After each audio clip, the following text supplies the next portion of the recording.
So you were developing these processes that allowed you to generate. So later on in the conversation, I'm going to ask you about AI. And it's interesting because listening to you talking now makes me think that had you been able to pull on AI back in those days, you would have applied it to that.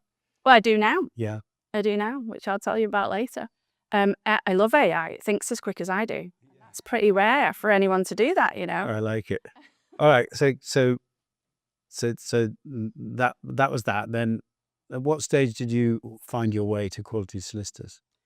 So after 5 years, I had aced that process. But at the same time, the chaos of my childhood, the difficult relationship I had with authority figures as a result of that, and my early work experience really caught up with me. I suffered with my mental health. I had 5 months off.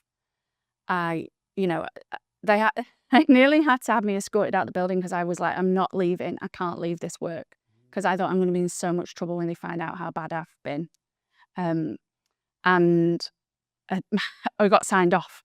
And my boss, who was lovely at the time, she came to me, she said, Amy, listen, I really need you to go home. And we are going to have to ask you to leave the office if you don't go now. And I was like, oh, don't make me go, don't make me go home. And then I went to see my GP 2 weeks later, and it was a complete one, kind of 180. Please don't make me go back. Please don't make me go back. And I needed the time off. So just to say that one of my great beliefs is that leadership starts with self-leadership. Yes. And everything you've been describing, it was you digging into extraordinary kind of self-power that you managed to find to, first of all, to get through the studies and then to become successful in the action stuff, but also then to develop all these processes. And you were exposed to, it sounds to me like, some very bad leadership. Yes. And then you were also exposed to some good stuff as well. And I think that is how we learn. Yeah. We were, that's interesting. I'm not doing it that way. No, I think that's actually pretty good. So yeah, okay. But it had its personal toll. It had a huge personal toll. I was, I'd left my first relationship. I was in a load of debt. I had started again, essentially at 26, and I was a main person, I was in a relationship, I had a boyfriend, but we needed my money and I didn't get paid after the first month. So that was incredibly tough to need to prioritize self-care in a way that, I'd got used to ignoring, but then in a situation where I couldn't afford not to work. It was really challenging. So, and that's one of the things that I take forward, which I'm sure we'll come on to. Eventually I went back and I thought, I cannot. Firstly, I had fixed the work for me. I'd figured out how to do it and optimize it. So the challenge for me was gone. I was just like, this is a bit boring now.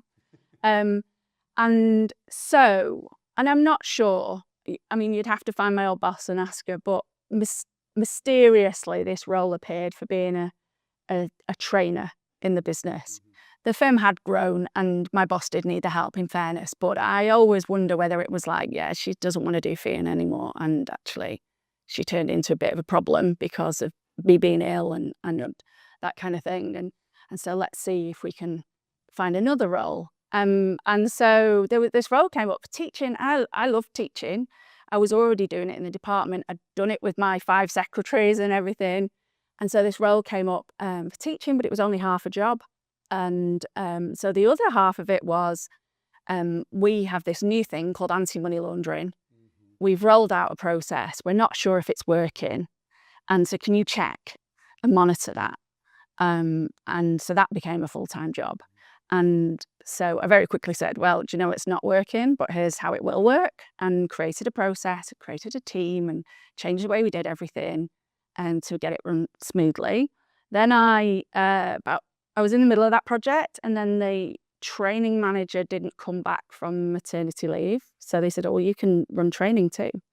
So VAC scheme, summer vacation schemes, placement schemes, work experience schemes, all of the training plans for everything that wasn't technical legal training. So all of the soft skills training suddenly landed on my desk.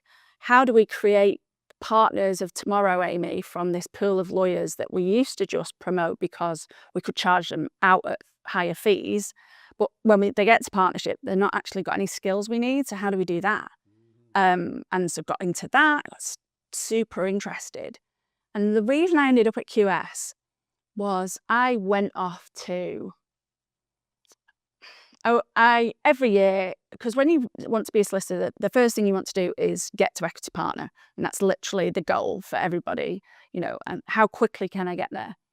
And circumstances, various circumstances had led to the fact that at this point, I'm probably, I don't know, probably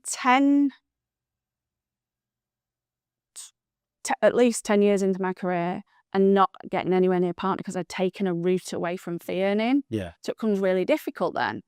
And I kept saying to my boss, like, what have I got to do? And every year the boundary moved and I was really frustrated. And this one particular year, I said, why can't I apply for partnership now? And she said, well, in the AML stuff, which was legal, which was essentially I was the firm's in-house lawyer on anti-money laundering. She's brilliant. You're definitely there at partner level, but you're not there at learning and development. And I'm like, well, that's because that wasn't my career. Right. So I said, okay, no problem. Can you please pay for me to get some qualifications? No, you don't need them. Okay, so what do I need to do? Well, you just need to display the same level of professionalism. And I'm like, okay. So I went off found a conference called the World of Learning. They still run it here in the UK. And it was the first time I've been exposed to any learning kind of masterclasses. I mean, they were all free sessions that they have at these conferences, in the exhibition.